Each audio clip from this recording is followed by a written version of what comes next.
Oke,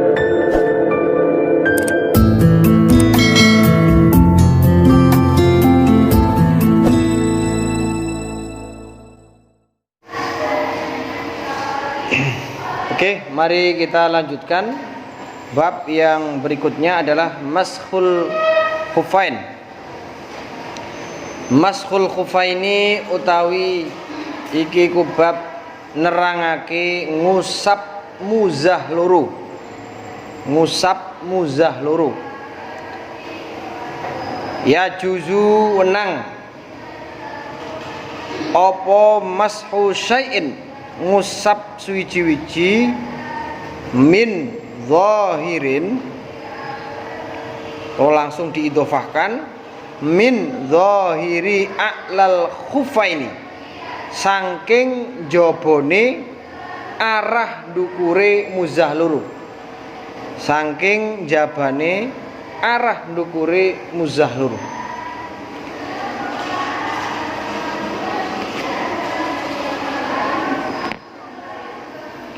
Badalan hale dadi ganti an ghuslir rijlaini saking basuh sikil loro. Fil wudu'i ing dalem wudu yauman ing dalem sedina walailatan lan sungi. Lil muqimi keduwene wong kang mukim. Maksudnya wong mukim ku wong sing ora lelungan. Wa salasata ayamin lan ing dalem telu pira-pira dina bilayaliha kelawan pira-pira wengine salasah lil musafiri keduwene wong kang lunga. Wa yabtadi'u lan ngawiti utawa mulai, bahasa Indonesia iku lan mulai opo al muddatu mongso mining tiha il hadasi awet tutuke hadas utawa awet enteke hadas. Ba'dal lubsi ing dalem sakwise nganggo muzah lakin yushtaratu tetapine den syaratake li jawazil mashi marang wenange ngusap muzah apa surutun pira-pira syarat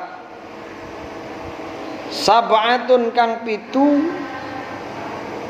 ayul basa rupane yen to den nggo opo al khufani muzah loro ala toharotin ing ngatasé suci kamilatin kang sampurna. Wa ayakuna lan yen to ana apa al khufan iku qawiyaini kang kuat karone. Wa ayakuna lan yen to ana apa khufan iku mani'aini kang nyegah karone linufudhil ma'i marang neruse banyu min ghairil khirzi saking tanpa jahitan.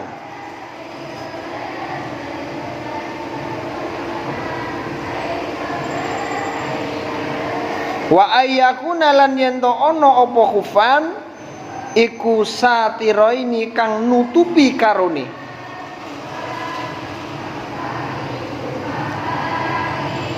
lihallil fardi atau lihallil fardi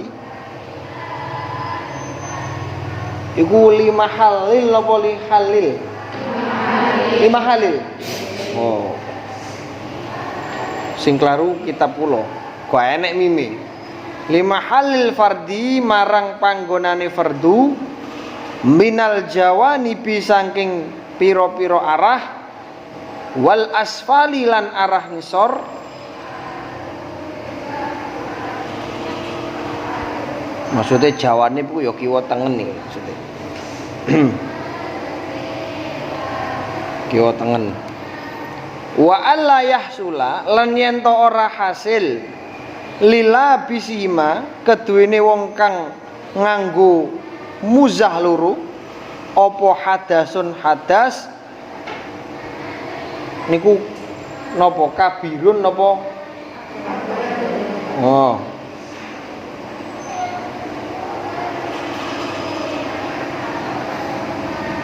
apa hadasun hadas kabarun kang gedhe.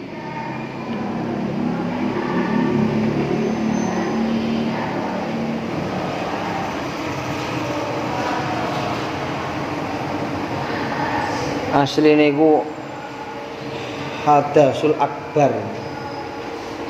Asghor kan asghor kira cilik ya. Larek akbar itu kan besar. Wa alla yadhhar lan yen to ora pertelo apa syai'un suwi-wiji min mahallil fardhi saking panggonane fardu wa alla tanhala lan yen to ora dadi udar apa almuro sisiye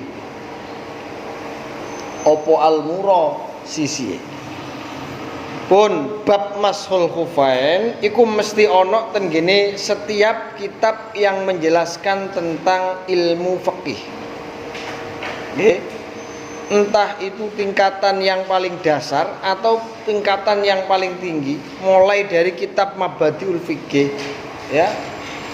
Kitab apa? Kitab Takrib ya. Sampai pada kitab Wahab itu semuanya membahas mashul khufain. Padahal realitanya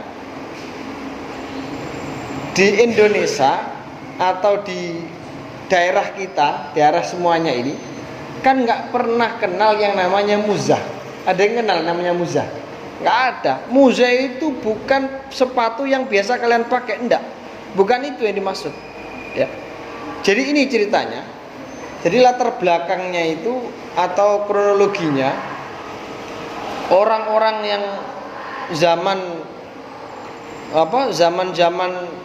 dulu atau zaman ulama yang masih aktif mengarang kitab itu kan begini, dulu itu banyak orang musafir atau banyak orang-orang yang berjuang di medan perang atau memang dia itu punya kesibukan yang jelas tidak bertentangan dengan syariat, itu memakai muzah. Ya muzah itu kalau sekarang itu pokoknya kayak sepatu ngoten. Ya, muzah itu. Jadi mereka dalam keadaan bepergian, dalam keadaan musafir, itu kan kayak seakan-akan memberatkan, bolak-balik copot, marunu wudu maneh. Kemudian nanti dipakai lagi, kemudian melanjutkan perjalanan ketika sholat dicopot lagi. Itu syariat menganggap sebuah keberatan. Sama seperti kasusnya qashar sholat dan jamak sholat. Qashar dan jamak sholat itu kan yang diitibarkan adalah jaraknya. Yang dianggap atau diitibarkan itu jaraknya. Kalau jaraknya bepergian itu sudah mencapai 2 marhalah, maka orang tersebut boleh dan mendapatkan rukhsah untuk melakukan qasrun atau jam'us shalah. Ya kan? Yang diitibarkan cuma jaraknya saja. Jarak dia bepergian. Dan tidak ada bahasan entah itu lama atau sebentar masa perjalanan yang dilakukan itu. Tidak ada bahasan itu.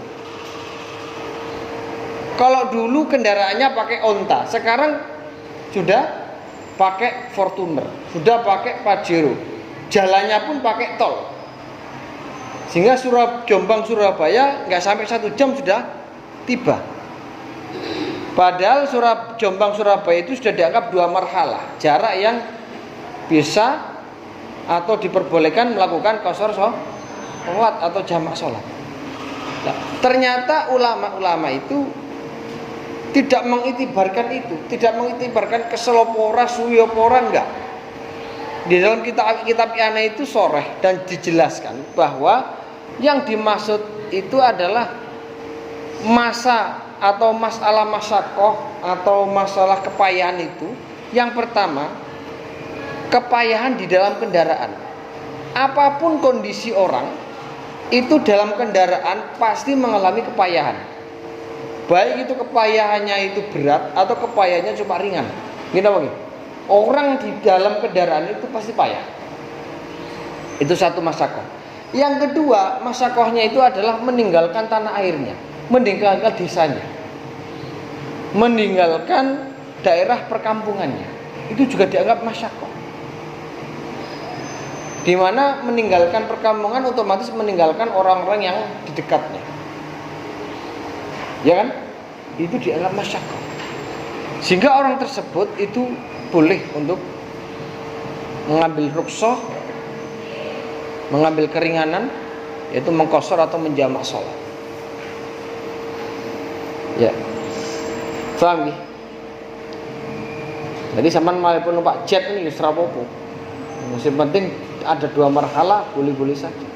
Nah, kasusnya ini hampir sama. Ada masyakoh yang akhirnya diperbolehkan untuk mengusap wajah. Sehingga antara musafir dan mukim itu nggak sama.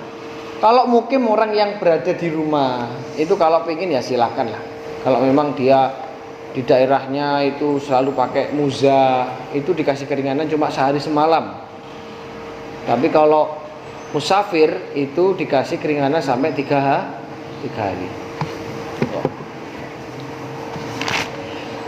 Ya juzu mas'u syai'in min dhairi a'lal khufain badalan an ghusil rajlain. Jadi diperbolehkan mengusap bagian luar, ya, bagian luar atas dua muzahid, yaitu mengusap sesuatu atau bagian luar atasnya khufain sebagai ganti dari pembasuhan kaki.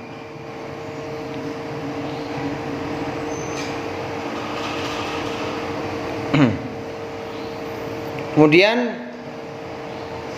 yang berikutnya ini adalah merupakan pengganti dari pembasuhan kaki dalam wudu. Tidak boleh selain wudu. Nah, boleh. Kalau di situ kharaja bi al-ghuslu wa izalatun najasah. Enggak boleh dipakai pengganti untuk pelaksanaan mandi besar atau pelaksanaan menghilangkan najis, itu enggak boleh. Ini tertentu khusus hanya dalam masalah wudu, ya, pembasuhan. Kalau itu dalam kaitannya mandi besar, ini enggak boleh. Ya, enggak boleh untuk masul khufain, enggak boleh. Ya. Yang lainnya didusi, ya, ketika mandi besar, sehingga di usapi tok muzah, enggak bisa. Karena ini mandi besar dan masul khufain ini hanya tertentu pada masalah wudu. Watab tadiu al muddatu min intahil hadas. Ya, 3 hari tadi atau 1 hari 1 malam bagi orang mukim itu permulaannya, hitungannya dimulai dari apa? Selesainya atau hilangnya hadas. Ya, ba'dal lubsi. Jadi mari disuceni, mari wudu selesai, kemudian kamu memakai muzah. Lah itulah baru dihitung mulai dia memakai muzah. Paham? Jadi setelah dia suci, setelah dia wudu, ya, kemudian memakai muzah. Lah setelah memakai muzah ini loh, mulai dihitung 3 harinya. Ya, mulai start hitungan 3 hari. Lakin yustaratu li jawazil maski syurutun sab'atun. Tetapi ya, ada persyaratan-persyaratan yang harus dipenuhi di dalam mengusap muzah. Tidak boleh serta-merta boleh. Ya, ada prosedur yang harus dipenuhi. Yang pertama, ayul basa al-khufani ala taharatin kamilatin. Yang pertama, muzah itu dipakai dalam keadaan suci, dalam keadaan suci, suci yang sempurna. Maksudnya apa? Bi alla yakuna alaihi hadasun asghar au akbar. Maksudnya bagaimana orang ini kesuciannya atau suci itu dari hadas kecil dan hadas besar. Itu namanya thaharatin kamilatin. Wa ayyakuna qawiyaini. Yang kedua, muzah itu harus kuat. Benar-benar kuat. Kualitasnya bagus. Ya, kualitasnya bagus. Bihaitsu yumkinu at-taraddud fiha bila na'lin lil hajat allati taqa'u fi muddati lubsihima. Maksudnya kuat itu seperti apa? Ya sekiranya itu dipakai bolak-balik, dipakai sesering mungkin, itu enggak gampang jebol. Terus pokoknya bolak-balik dipakai itu enggak gampang jebol. Ya, maksudnya muza itu kan katanya ada istilah bila naklin, muza tanpa disandali. Jadi muza itu koyok model koyok kaos kaki, cuma ya lebih kuat. Makanya di sini itu haitsu yumkinu at-taraddud fihi ma bila naklin lil hajat. Kuat itu seperti apa? Sekiranya muza itu dipakai sesering mungkin, ya, tanpa mengenakan sandal. Paham ya? Jadi wis tahan banting, tahan dalam keadaan dingin, panas, ya, dan seterusnya. Kemudian wa ayakuna ma ni'aini linufudhil ma' min ghairil hirzi. Muza itu benar-benar apa? Kedap air. Artinya tidak gampang merembas atau tidak gampang kemasukan air. Wa yakuna satira ini li mahallil fardi. Yang jelas muza itu harus menutupi tempatnya fardu. Tempatnya fardu. Ahwa al-qadama ini kikaffahima. Yaitu mahalnya fardu itu apa? Yaitu dua telapak kaki. Dengan apa? Dengan telapak, dengan epek-epek. Jadi punggungnya ini, telamaan kaki dan punggungnya ini harus tertutup. Paham ya? Kaki misal buru kudu tertutup. Wa alla yahsula li labisi ma hadasun akbar. Dan bagi pemakai muza itu tidak ada atau tidak tidak menanggung hadas besar, ya. Tidak mengandung hadas besar dalam diri labis, dalam diri pemakai itu tidak boleh ada hadas besar. Wa alla yadharu syai'un min mahal fardhi wa alla tanhala al-umrah. Dan tidak ada dan tidak boleh tampak sesuatu atau bagian dari fardu. Artinya apa? Nggak boleh kelihatan telapak kakinya, nggak boleh kelihatan epek-epeknya, nggak boleh kelihatan kaki yang bagian bawah, itu nggak boleh. Ya. Itu yang dimaksud wa alla yadharu syai'un min mahal fardu. Tidak boleh kelihatan. Ya, nggak boleh kelihatan. Ya. Ini sekedar tahu aja, ya, sekedar tahu saja sebagai ziyadatul ilmi. Ya, sebagai wacana. Yang penting Anda paham kaitannya dengan praktek itu kan nggak mungkin, ya, jelas nggak mungkin praktek muza itu nggak mungkin jamin. Ya, kenapa? Ya karena muza itu rata-rata dipakai orang-orang musafir dulu, yang dianggap masyakoh dalam pelepasannya, sehingga mereka dikasih keringanan rukhsah untuk memakai muza dengan dengan disertai mengusap muza sebagai ganti ghuslur rijlain fil wudu selama 3 hari 3 malam. Ini adalah bahasan mashul mukhfain yang rata-rata dibahas di dalam kutubus salafiyah al-mu'tabarah, kitab-kitab salaf. Enggak tahu kalau kitab-kitab kontemporer, enggak tahu kalau kitab-kitab kholaf masih membahas ini apa tidak.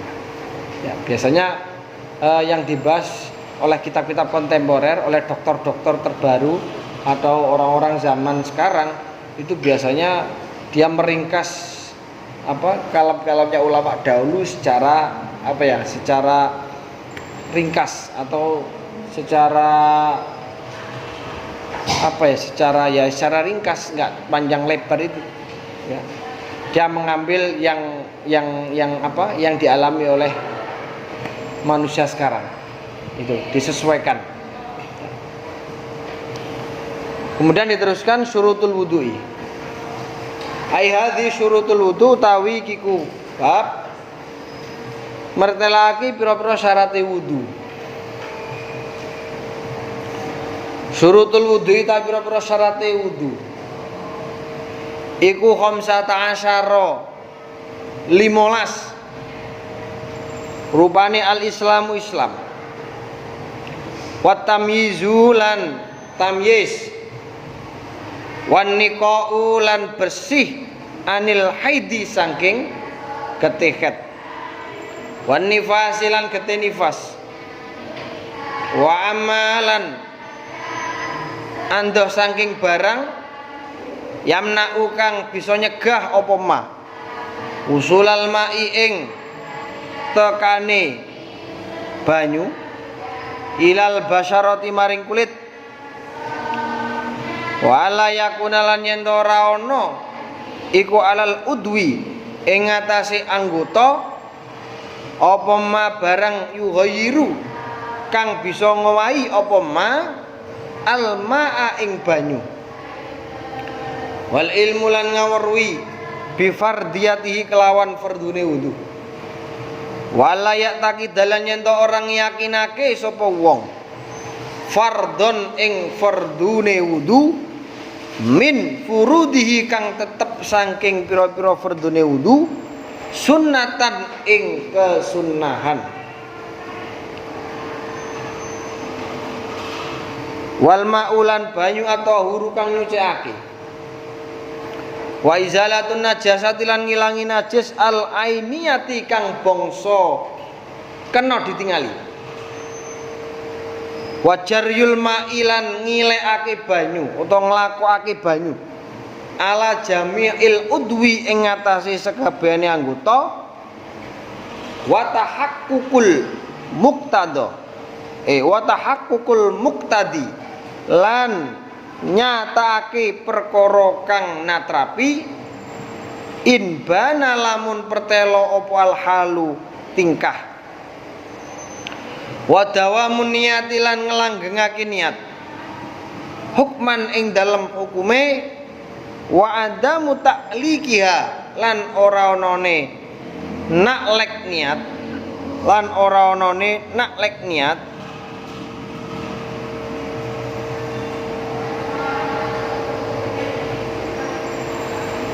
wa dukhulul waqti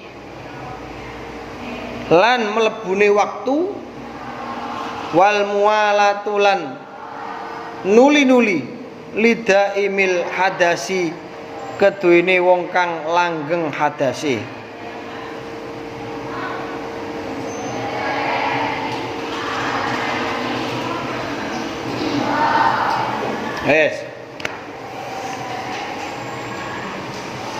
Yang selanjutnya pembahasan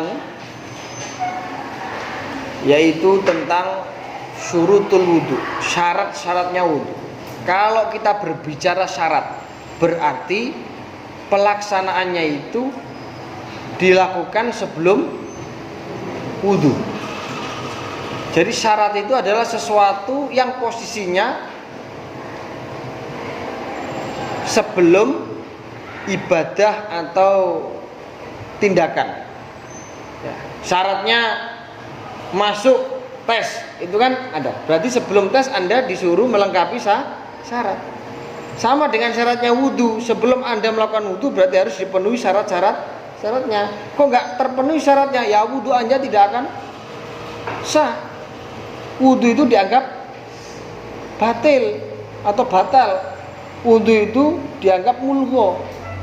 Mulgho tidak ada gunanya karena syaratnya nggak terpenuhi. Kalau syaratnya sudah terpenuhi, baru dia boleh melakukan wudu atau ibadah. Ya, paham nggih? Syarat wajibnya sholat apa? Apa syarat wajibnya sholat? Islam, ya ta? Di antaranya satrul aurat, istiqbalul kiblat. Kalau Anda itu mau sholat, kok syaratnya nggak terpenuhi? Misalkan nggak ada udzur, nggak ada apa, sholatnya madhep ke timur. Ya percuma kan melaksanakan sholat. Sholatnya tidak sah.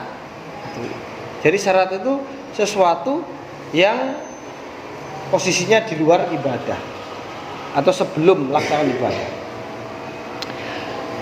Di sini disampaikan ada 15 syurutul wudu khamsata asyar. Yang pertama adalah al-Islam. Orang itu beragama Islam. Ya.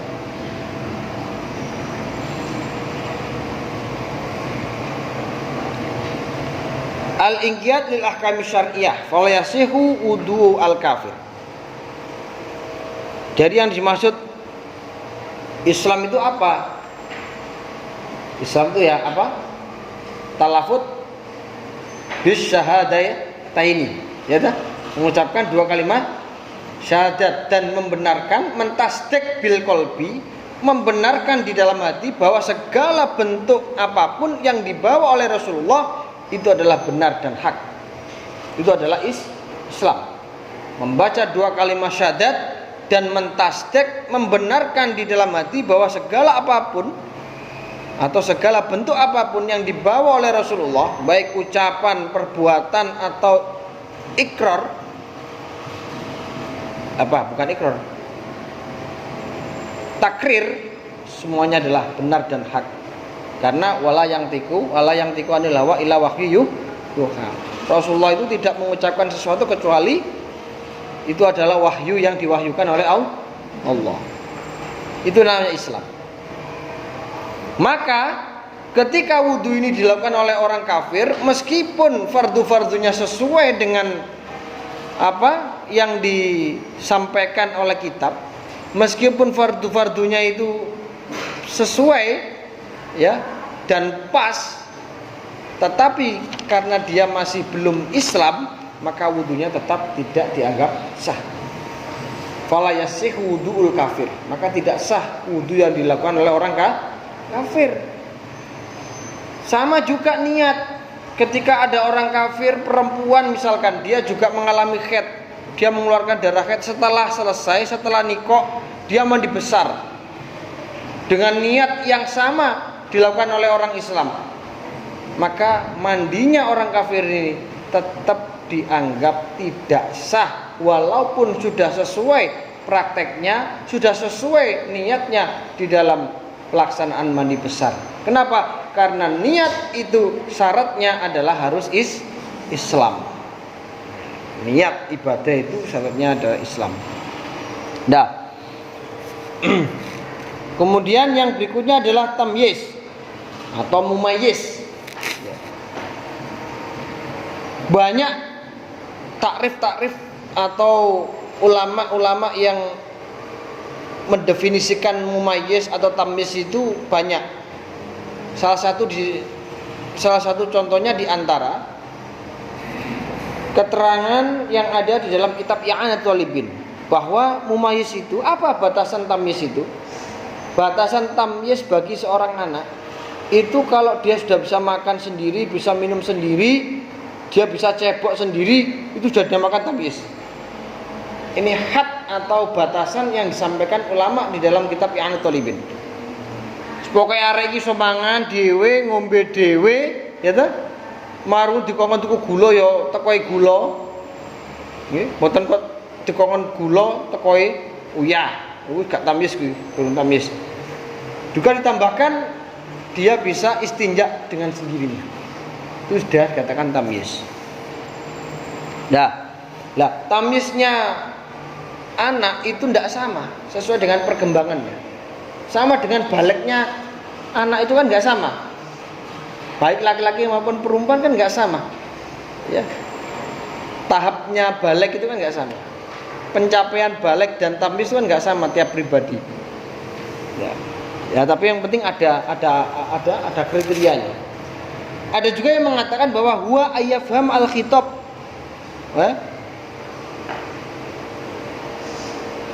Wa yarudda al-jawab. Dia faham kalau diajak ngomong. Ini ada pendapat ulama yang mengatakan bahwa tamyiz itu apa? Tamyiz itu adalah ayyafham al-khitab wa yarudda al-jawab. Dia kalau diajak ngomong paham dan juga bisa bisa menjawab, bisa mengimbangi ya pembicaraan orang. Ada pula wakila ayakula wahdahu wa yashrab wahdahu wa yastanjiya wahdahu, seperti yang saya sampaikan tadi. Ini mengutip dalam kitab yang lain bahwa pokoknya dia sudah bisa makan sendiri, minum sendiri, istrinya sendiri, itu dinamakan apa? Tamyiz. Ada pula yang memberikan batasan ayyufarriqo bainan namroh wal jamroh. Wakila ayyufarriqo baina yamin wa shimali. Ya, intinya bisa membedakan mana yang baik dan mana yang buruk. Nah, itu syarat yang kedua, mumayyiz. Yang ketiga adalah wan nikah anil haidi. Orang yang sudah benar-benar suci dari darah haid. Suci, benar-benar suci dari darah haid dan darah nifas. Misluma kullu munafin lahu kahurujil baul.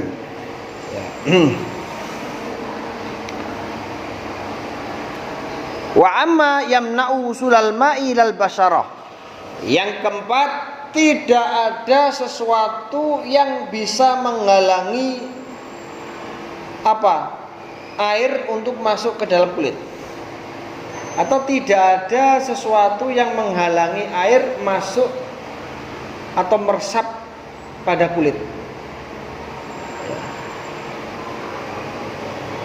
Apa ada sesuatu yang bisa menghalangi air untuk sampai ke kulit? Banyak. Ya, seperti getah itu ya, kemudian pulut, kemudian cat, itu semuanya nggak bisa tembus air, sehingga perlu dibersihkan dulu, harus dibersihkan dulu. Ya, kemudian apalagi lilin itu juga bisa menghalangi air masuk ke dalam kulit, nggak boleh. Kemudian mangsi atau tinta itu kalau sekiranya dikerok ini masih ada asarnya, berarti harus dibersihkan. Tapi kalau hanya sekedar warna, kalau sini nggak ada dikerok, nggak ada ainiyahnya, nggak ada zatnya tinta, itu berarti ya nggak masalah. Tapi kalau masih ada, harus dikerok sampai habis. Nah, tapi kalau masalah warna, jika belum ya masalah. Yang penting zatnya itu harus sudah hilang. Kemudian wa alla yakuna 'alal udwi ma yughayyiru al-ma. Ya. Dan tidak ada sesuatu yang berada di dalam anggota itu yang dapat mengubah kemutlakan air. Tidak ada sesuatu yang dapat mengubah kemutlakan air. Misalkan ada di dalam tangannya ini misalkan ada najis, ya, najis kemudian dicelupkan. Nah, itu nggak boleh. Ya, nggak boleh, harus dibersihkan dulu. Sesuatu yang bisa mengubah kemutlakan air itu harus dibuang.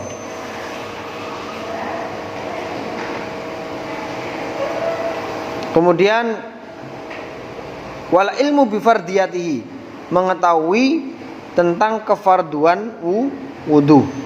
Ya.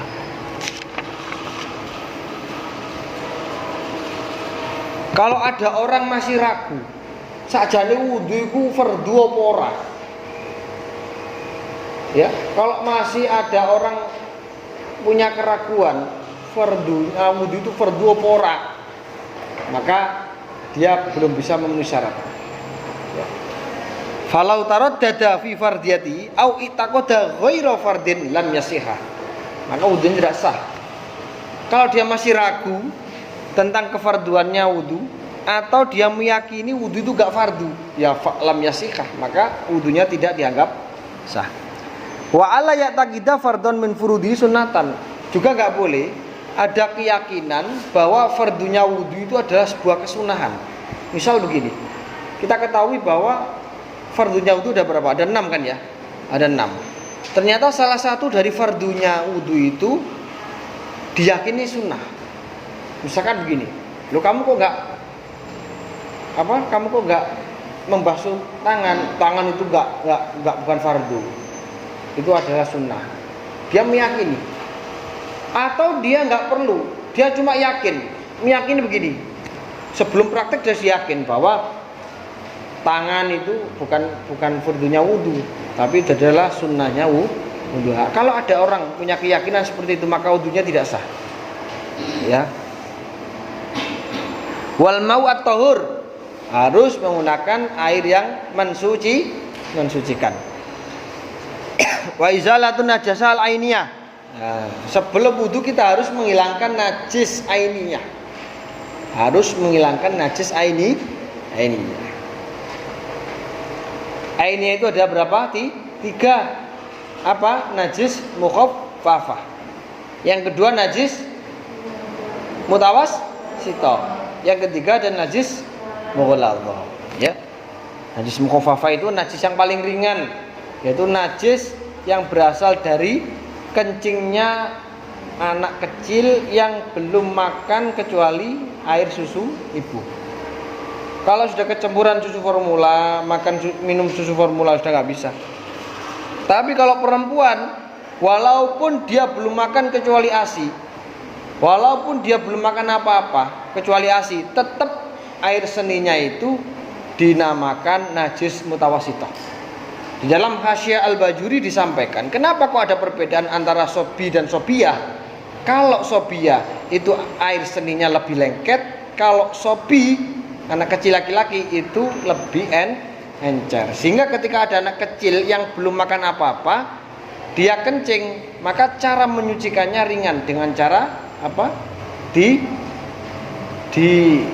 iftiras apa di ifros apa ya? Di ayafruso, dicipratno, dipercikkan saja. Ya. Dipercikkan itu sudah selesai. Tapi kalau yang lain mutawassithah seperti apa? Kotorannya sapi, kotorannya sampean, kotoran dan seterusnya, itu namanya mutawassithah. Cara menghilangnya harus dihilangkan airnya dulu, zatnya dulu, kemudian dibersihkan. Nanti kalau sudah yakin dicium, sudah masih bau apa enggak, masih ada zatnya apa enggak. Kalau sudah bersih semua, sucilah dan baru wudu. Kemudian wajarul ma' ala jamil udwi, mengalirkan air ke semua anggota wudu. Wa tahaqqul muqtadi in bana al hal, ada perkara yang menuntut, ya. Ada perkara yang menuntut, ya. In bana al hal, apabila keadaan itu benar-benar nyata. Fa illam yabin al hal fawdu'ul ikhtiyat sahihun, ya.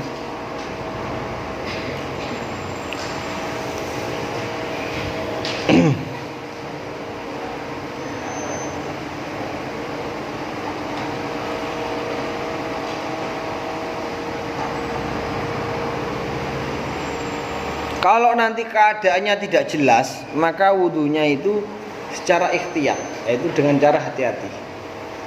Soal gini,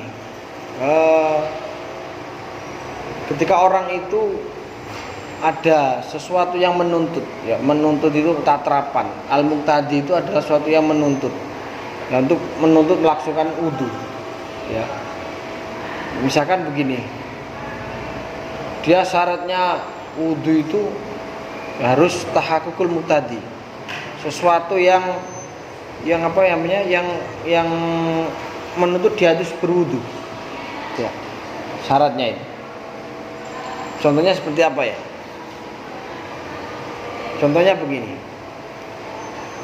orang itu apa ya, fawdu'ul ikhtiyat, maka wudunya itu nanti ikhtiyat. Sulit menggambarkan saya, sulit untuk mentasawurkan. Wa tahaqqul muqtadi in ban al-hal bi alla yasrifah fa illam yabin al-hal fa wudu'ul ikhtiyat sahihun. Maka apabila keadaan itu tidak nyata, maka diharuskan wudu secara ikhtiyat. Secara ikhtiyat. Dan nanti aja besok saya terangkan. Ya, besok aja yang saya terangkan. Wa dawamun niyat hukman. Wa dawamun niyat hukman. Maksudnya orang itu harus niat di dalam wudu itu. Syaratnya harus niat, ada keniatan. Ya. Bi alla yusarrifahu wa bi alla yusarrifaha ila ghairil manawi. Orang itu tidak boleh, artinya sampai menyimpang dari apa yang diniati. Jadi kalau dia niat wudu harus niat wudu, nggak boleh diistirokan atau digabung dengan yang lain, nggak boleh. Atau dia berpaling di selain niat wudu, itu nggak boleh. Ya, syaratnya harus wadawu niat hukman. Wa adamu ta'liqiha, dan tidak ada taklek dalam niat. Artinya begini, fa in qala nawaitu wudu insyaallah, saya niat wudu insyaallah, nggak boleh.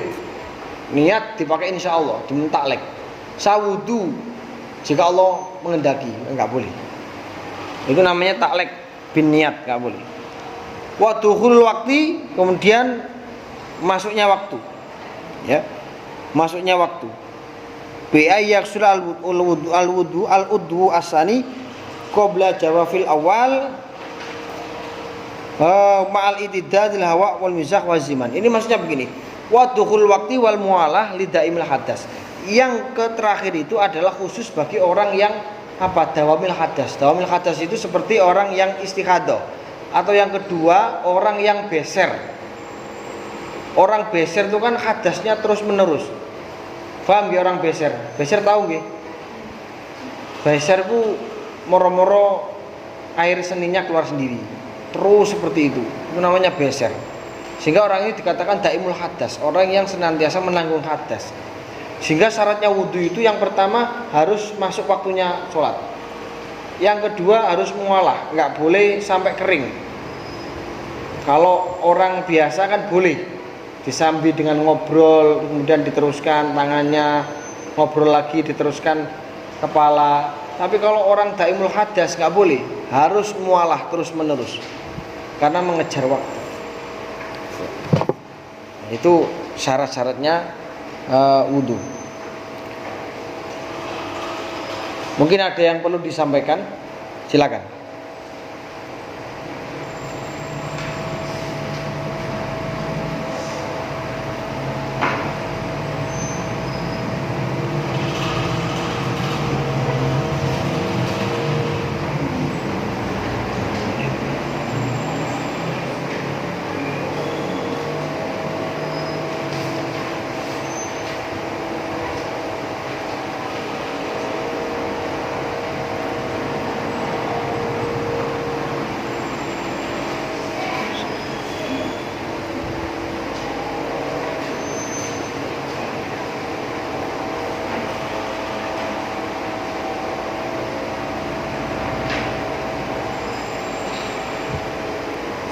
Iya.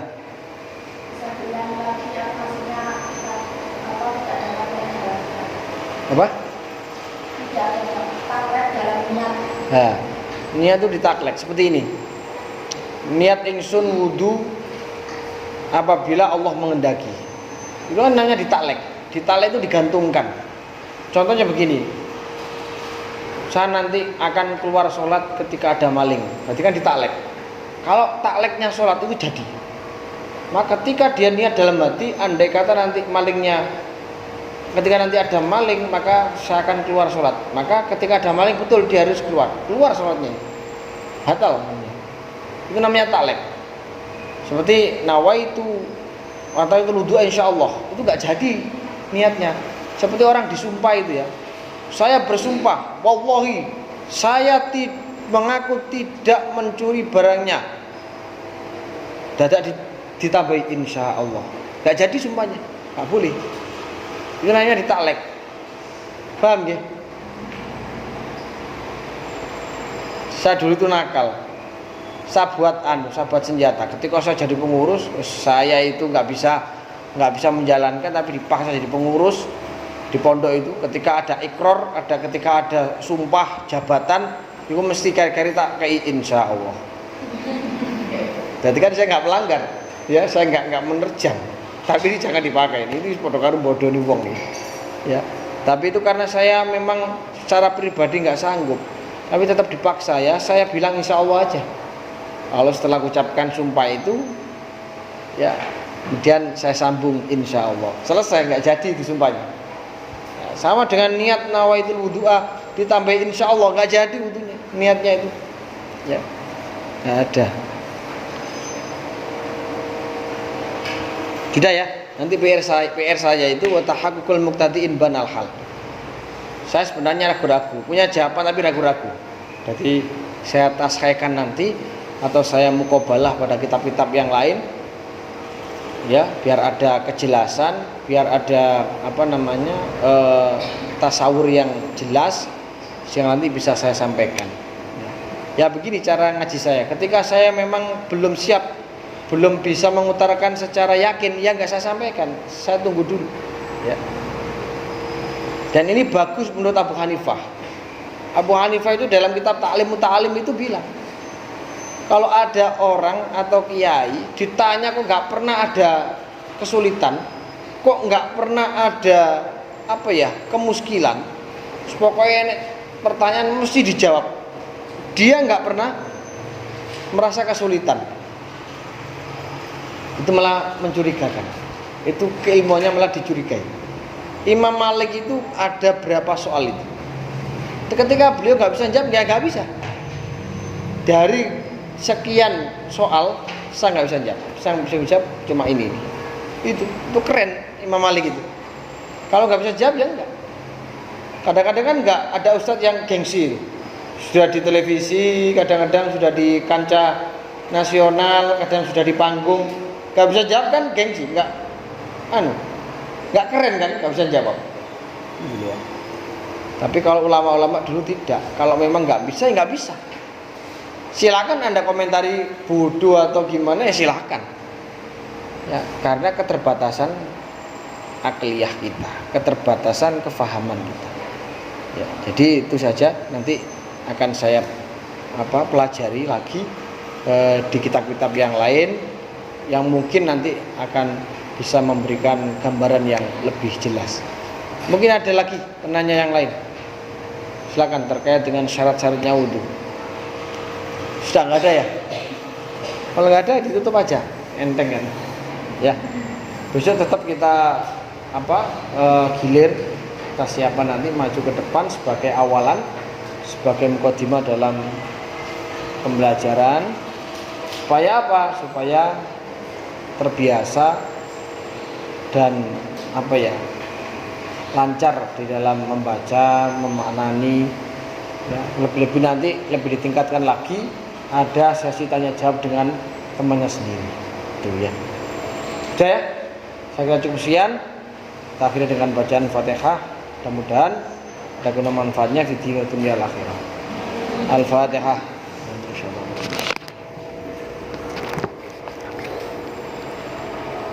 Assalamualaikum warahmatullahi wabarakatuh.